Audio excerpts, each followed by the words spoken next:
विलासिनी जे चातुर्यार्थ कला कामिनी ते श्री शारदा विश्वमोहिनी नमिलिमिया नदी दिव्य गोदा तटीचा विलासी सदा प्रियजो सज्जना वैष्णवाशी जया वर्णिता प्रेमात्यंत चित्ता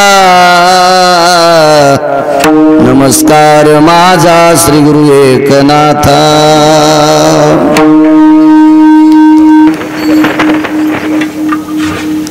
झाला प्रेतरूप शरीराचा भाव लक्ष्यला ठाव स्मशानीचा रडती रात्रंदिवस काम क्रोध माया मनती हाय हाय यमधर्म। प्रस्तुत प्राप्त प्रसंग निवडलेला अभंग विश्वमान्य विश्वभूषण विश्वाधिकार विश्वप्रिय चिन्मयी स्वरूप असणारी अधिकार संपन्न साधू श्रीमंत श्री जगद्गुरु तुकोबराय यांचा प्राप्त प्रसंगी निवडलेला अभंग। विठाला विठाला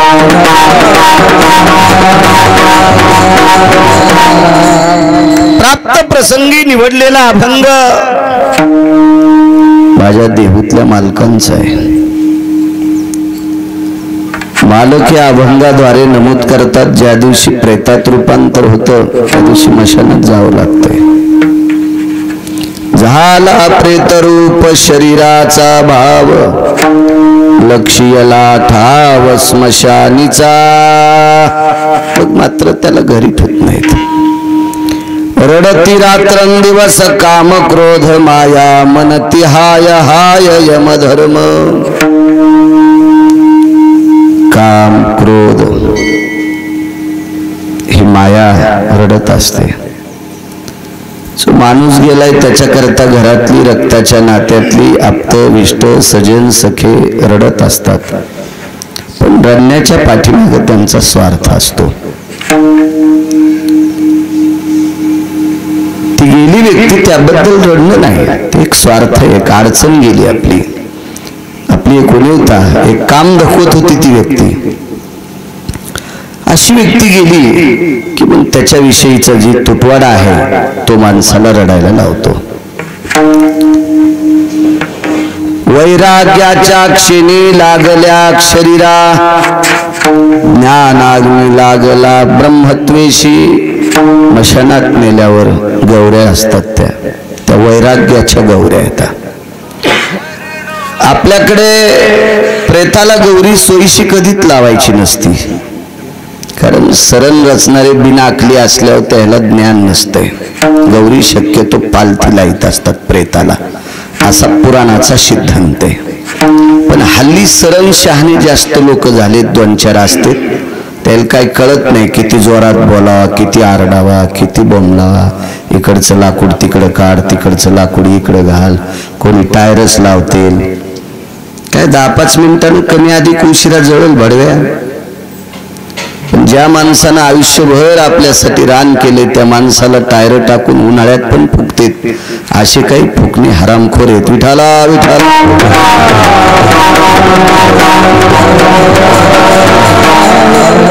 उत्तर भारतामध्ये अशी टायर वगैरे टाकत नाहीत। धमका असेल तर तूप टाकावा, साखर टाकावा, परिस्थिती नाजूक असेल तर मीठ टाकावा, करडी टाकावा। नाही तूप घडत तर 5-10 किलो तेलाचा डब्बा आणून सुत्ती धुडकं घ्यायचं, चांगलं धोतर कोरं एखादं किंवा धुतलेलं, त्याचे चिरगुट करून तेलात बुडून जर त्याच्यावर ठेवले तर ते प्रेत गोडच्या पद्धतीने जळते। आणि असं काही नियम नाही 2 तासात जळालं म्हणजे मोक्षाला जाता येईल, 2 दिवस लागलं म्हणजे नरकाला जाते, असं त्या रचणाऱ्याला थोडीशी अक्कल असावी। विठाला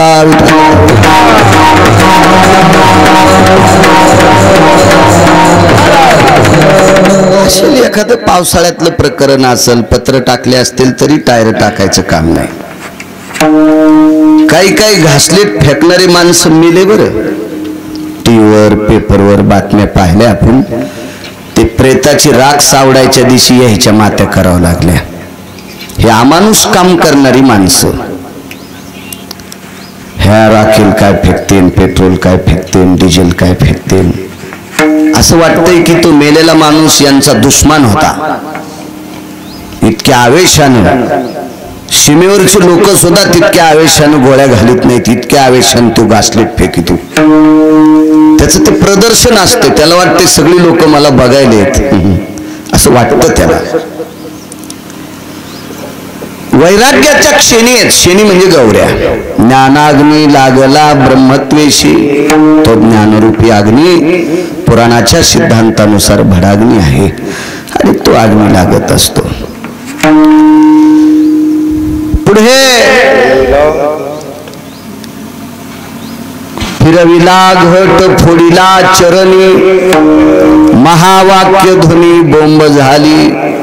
आपल्याकडे मडकण येत असतात एक गाडग. त्या गाडग्याची फार मोठी उलट सुलट प्रक्रिया असते तिथं. बऱ्याच वेळेस गाडगे लागते. आपल्याकडे पोळ्याच्या दिवशी सुद्धा त्याला आपण आपल्या भाषेत कोळंब म्हणतो. त्याच्यात दिवा लावण्याची पद्धत आहे. कपड्याने झाकायचा, बैलाचं जू वगैरे त्या बाजीवर ठेवायचं, अशी पद्धत आहे आपल्याकडे. हेही गाडगं काढतात. पण या गाडग्यात अगोदर पाणी टाकतात. पाणी टाकून दारात अग्नी आमंत्रित करतात. जसं देवबाप्पा यज्ञ जर करायचा असेल तर अग्नी आमंत्रित करावा लागतो. वेदाचा मंत्रोच्चार मंत्रघोषाने तो अग्नी अर्जित करावा लागतो. काही काही अग्नी प्रगट सुद्धा करतात रई लावून. असे विद्वान लोक आहेत त्या महाराष्ट्राच्या माती, त्या पवित्र भारत देशात विद्वान लोक आहेत. अग्नी सुद्धा प्रज्वलित करतात, प्रगट करतात. तसा तो अग्नी स्थापित करावा लागतो. दारात ज्या घरात व्यक्ती वारली त्यांच्या दारात तो अग्नी प्रस्थापित करावा लागतो. त्या अग्नीला भडाग्नी म्हणतात. 2-4 गौऱ्या असतात. तो अग्नी प्रज्वलित झाला की त्याच्यावर ते मडकं ठेवतात आणि त्याच्यात पाणी तापलं की सगळ्यांनी स्नान घातल्याच्या नंतर घरात जो व्यक्ती पाणी धरीत असतो त्या व्यक्तीनं ते पाणी त्या प्रेताच्या पायावर टाकायचं असते. ते शेवटचं पाणी असते. ते गाडगं रिकामं झालं की त्याच गाडग्यात पुन्हा तो दारातला अग्नी भरायचा आणि मग ते गाडगं ती वैद देऊन जी घरातली कोण व्यक्ती असेल त्या व्यक्तीच्या हातात ते गाडगं देत असतात आणि मग प्रेत खांद्यावर घेत असतात. हे गाडगं ज्या वेळेला तिथं जात असतं, ज्या वेळेला भडाग्नी नावाचा अग्नी देत असतात, उत्तरेकडे तोंड करून, प्रांतभेद असेल काही भागामध्ये, पण आपल्याकडे शक्यतो उत्तरेकडे तोंड करून बोंब ठोकावं लागत असते. दक्षिण उत्तर प्रेताची आयताकृती चिता रचत असतात असं पुराण सांगतो मी नाही. आणि ती पद्धत आपल्याकडे कायमस्वरूपी रुजू आहे. उत्तरेकडे तोंड करून पाठीमागं ती गाडगं सोडून देतात आणि बोंब ठोकतात. फिरविला घट फोडिला चरणी, महावाक्य ध्वनी बोंब झाली. उलट्या हाताने मुखावर आरोळी ठोकत असतात. दिली तिळांजली कुलनाम रूपासी, शरीर ज्याचे त्यासे समर्पिले. एक कुलनाम रूपाची तिळांजली देत असतात. शरीर ज्याचे त्याशी समर्पिले. शेवटच्या कडव्यात मालक गोड म्हणतात, तुका म्हणे रक्षा झाली आपे आप, उजळला दीप गुरु कृपे. ते आपोआप राख होत असते आणि कायमचा तो बडाग्नीनं तो दीप उजळून जाऊन हा विश्वाच्या मालकाच्या सानिध्येत पंचतत्वात ते शरीर विलीन होत असतं. भूमातेत ते शरीर विलीन होत असतं. हा साधा सोपा सरळ अभंगाचा अर्थ झालं कीर्तन. विठाला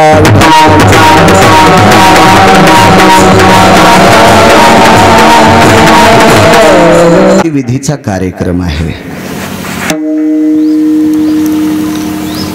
कर्मकांडानुसार, वैदिक पद्धतीनुसार,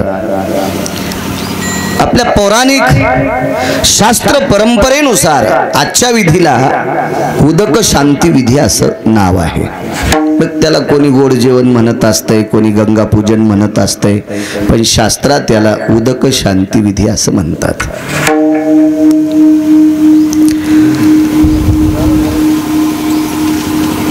आदरणीय एक सात्विक सदाचारी पुण्यशील एक साधी व्यक्ती आयुष्य एका छोट्याशा खेड्यात गेलं. तारुण्यामध्ये काळ्या मातीत काम केलं. गोडस जीवन जगणारी व्यक्ती, खूप सात्विक. पहिल्यापासनं गळ्यामध्ये तुळशीची कंठी असलेली म्हातारी, अत्यंत गोड. मला असं वाटत नाही की या गावात गंगूबाई कोणाला आरे कारे बोलली असेल. मी येतो त्यावेळेस पासून मला माहिती आहे, एकदम सात्विक म्हातारी, सात्विक. आमचे बाबा यायचे इथं. सकाळी 4 वाजता म्हातारीनं आंघोळीला पाणी टाकायचं शास्त्रींना. सकाळी 4 वाजता. सेवाभावी पिंड होता, खूप सात्विक म्हातारी. मी ज्या ज्या वेळेला इथे आलो त्या त्या वेळेला त्यांना जोपर्यंत चालता येत होतं तोपर्यंत त्या मंदिरात यायच्या. अशी एकही चक्कर झाली नाही की गंगूबाई मंदिरात असल्याच्या नंतर माझ्या तोंडावरून गंगूबाईंना हात फिरिला नाही, अशी चक्करच नाही. हात फिरवायचे दोन्ही हातानं तोंडावरून. एवढी सात्विक म्हातारी गंगूबाई. गंगा भागीरथी गंगूबाई गंगारामजी काळे. गंगूबाईला एक सुपुत्र शामराव नाना, नातू 3.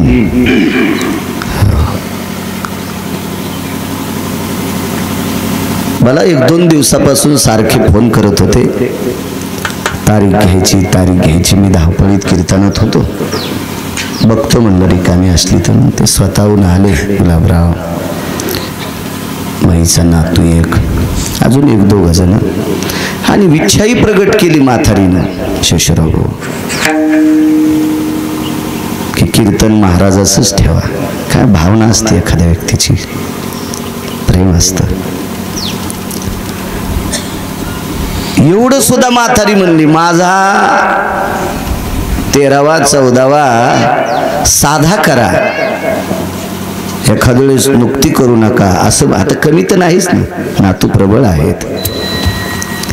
आणि आशीर्वाद ठेवून गेलेली म्हातारी आहे ती. कुटुंबावर बऱ्यापैकी म्हातारीचा आशीर्वाद आहे. चांगलं त्याच्या परीने ते नातू कमवते.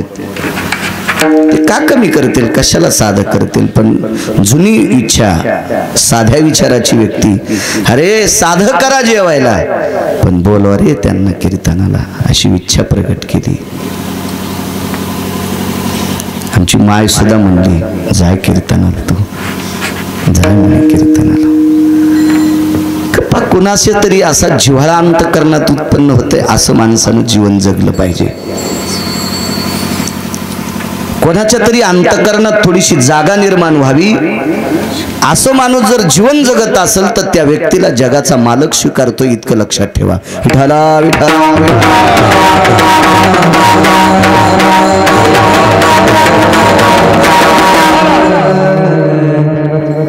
मोठ्या श्रद्धेने नातवांनी, नाना जरी असतील शामराव नाना, तरी पण त्यांच्या नातवांमध्ये उल्हास होता.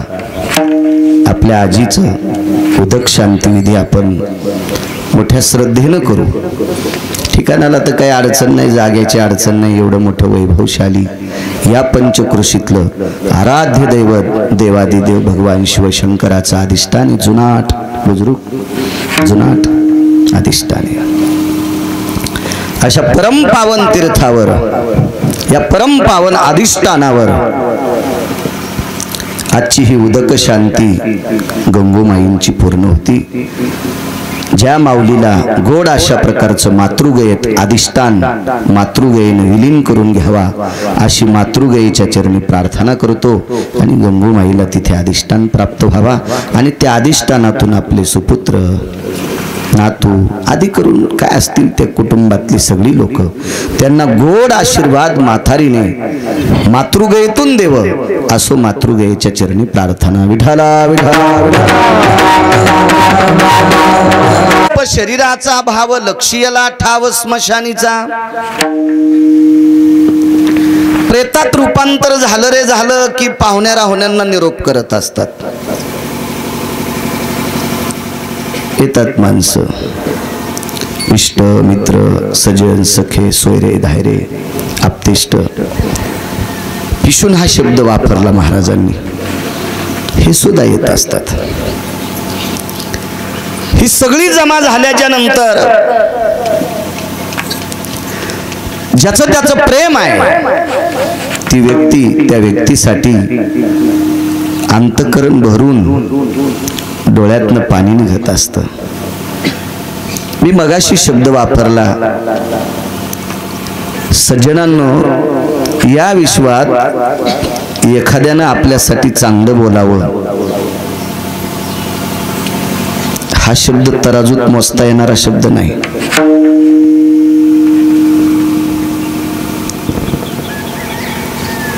एक कीर्तनकार आहे मी, पण श्रद्धा आमचे बाबा यायचे, त्यांचा सुपुत्र आहे. एक भावनिकता सात्विकता तात्विकता आनंद वाटायचा, गोडवा वाटायचा आणि तोंडावून हात फिरवायचे. ही एक भावना आहे, श्रद्धा आहे. एक अंतःकरणातून खळखळ वाहणारा तो एक प्रेमाचा झरा आहे. तसं प्रेम करणारी माणसं सगळी जमा होतात आणि रडत असतात. मग नाती असतात, कोण नात्यातली लोक असतात ही सगळी रडतात, पण रडता रडता सगळं साहित्य तयार करतात. हा निसर्गाचा नियम आहे. रडता रडताच भावकीतली एकटी एखादी विचारी ती काओ सरपणाचा काय मिळे, आपल्या पर्सात लाकडं पडलेले ते कापा, नाही तर आमक्याला सांगितलंय 4 टनून 5-7 क्विंटल सरपण घेऊन या. हे सगळं रडता रडताच असतं किशनराव, सगळं रडता रडता. रडता रडताच गाडगं काढते, रडता रडताच गाडगही काढतात. रडता रडता वटीला द्यायचे दाणे काढतात. रडता रडता ओवाळायचा दिवा मुटका तयार करतात. रडता रडता वात तयार करतात. रडता रडता तेल टाकतात. रडता रडताच पाणी तापवल्या जाते. रडता रडता पाणी आंघोळीला काढल्या जाते. रडत रडत आंघोळ घातल्या जाती. रडत रडत नवे कपडे अंगावर टाकल्या जातात. रडत रडत त्याला ओवाळल्या जाते.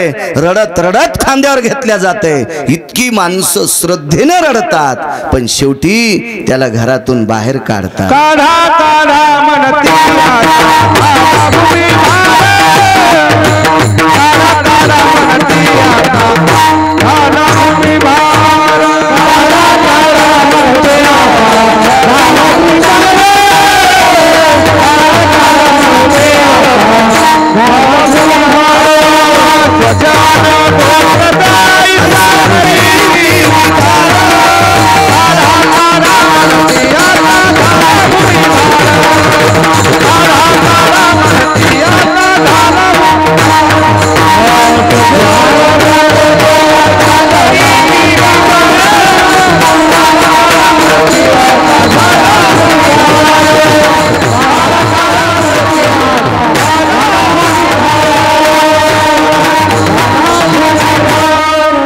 स्वजन आणि गोत्र ऐसा करीती विचार. सगळ्या जणांनी विचार केला, काय काढा काढा म्हणती याचा झाला भूमिभार. कारण सर्वांना ज्ञान आहे, आपण ज्या व्यक्तीसाठी रडतो ती व्यक्ती घरात जास्त ठेवल्यावर त्याची दुर्गंधी येणार, त्याचा वास येणार आणि तो वास घरातल्या लोकांना फार ठरणार. याच्याकरता बाहेर काढा म्हणतात. हा निसर्गाचा नियम आहे. ज्या वेळेला मशानात हे प्रेत नेलं जातं त्यावेळेला त्याला काष्टाच्या शेवर टाकलं जातं. ह्या शयेवर ज्या वेळेला ते प्रेत आरूढ केल्या जातं विधीनुसार त्याच्या नियमामध्ये त्या सगळ्या चौकटी अर्जुन त्याला एक भडाग्नी नावाचा अग्नी देतात, पण प्रेत मात्र मशानातच न्यावं लागतं. शंका असेल काही माणसांना माझ्याकडे संपत्ती भरपूर आहे, असू द्या ना, किती पण किती मोठी संपत्ती असू द्या.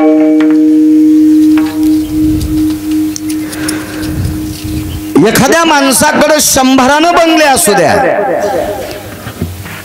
पण विश्व निर्माण झालं त्यावेळेस पासून एकाही मुलानी, एकाही नातवानी, एकाही भावानी, एकाही चुलत्यानी, एकाही आजोबानी आपल्या घरात गेलेली व्यक्ती आपल्या छतावर मात्र जाळलेली नाही, जाळू शकत नाही. का? लक्ष्याला ठाव स्मशानीचा. भगवान शिवजींच्या दरबारात येत आपण. माझ्या भगवान शिवजींचं एक गोडसं चरित्र आहे. माझ्या शिवजीवर अतूट श्रद्धा असणारी एक व्यक्ती, इतकी श्रद्धा त्या व्यक्तीचा एक नियम होता, रोज भगवान शिवशंकराला चिताभस्म अर्पण करायचं. चिताभस्म अर्पण करण्यासाठी माणूस मरणं गरजेचं आहे. मेलेल्या माणसाच्या जाळलेल्या राखेला चिताभस्म म्हणतात. नियम करणं सोपं आहे, पण माणसं मरणं गरजेची, माणूस मेला पाहिजे. एखाद्या वेळेस आपल्या परिसरात 2-4 खेड्यात जर माणूसच नाही गेला तर तू कुठं जाणार आहेस? आणि जरी एखादा मृत्यू पावला तर त्यानं ती राग घेऊ दिली पाहिजे तुम्हाला. तो जर म्हणला माझी रामच्या नातेवाईकाची राग आहे ही नाही घ्यायची, मग काय चालतंय तुमचं? मला सांगा बरं, काय चालणार आहे तुमचं? मग आपले नियम कसे कडील जातील? पण त्या व्यक्तीचा गेला. रोज सकाळी स्नान झालं, त्या पवित्र पापनाशिनीचं स्नान करायचं. त्या स्थळाला दिव्य अशी तेजस्वी गंगा आहे, तिथं स्नान करायचं आणि सोबतच एक खापराची वाटी घेऊन जायचे. ती वाटी रोजची रोज गंगेच्या पात्रात धुवायची. येताना मशानभूमीमधून मुठभर राख त्या पात्रात घ्यायची आणि घरी यायचं. घरी आल्याबरोबर दारात तुळशी वृंदावन आहे मोठं.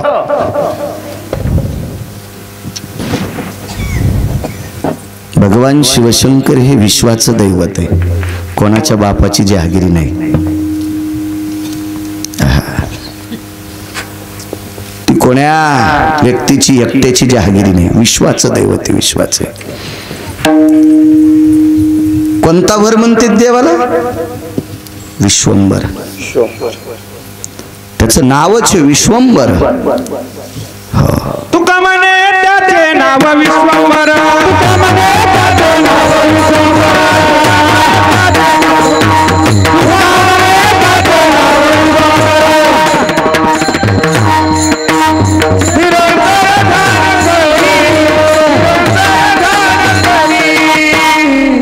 तुका म्हणे त्याचे नाव विश्वंभर.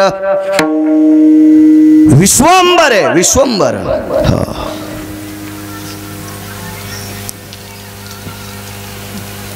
या विश्वात व्यापून भरलेला जगाचा मालक येतो. आणि त्याच्या पूजेसाठी काय असं आगळं वेगळं सायास करायची गरज नाही. इतकी सोपी पूजा या विश्वंभराची, इतकी सोप्या. 700 वर्षापूर्वी.